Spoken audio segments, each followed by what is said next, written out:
Okay, so what we're seeing here on the shaker hood, as you see, there's creases all around. This is the original hood for a 71 Challenger. You see there's creases all around from when the metal was stamped in here. You see it on the outside,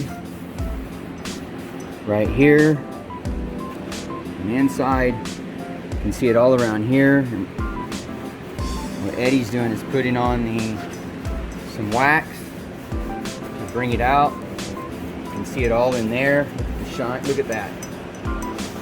That's what you should see on your original shaker hoods on these Challengers.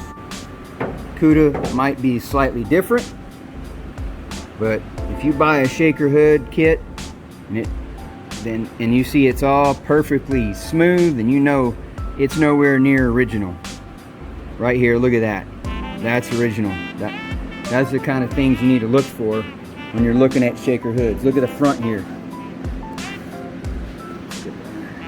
Get a better shot. So if you can see that right there. Right up in here. Yep. There you go.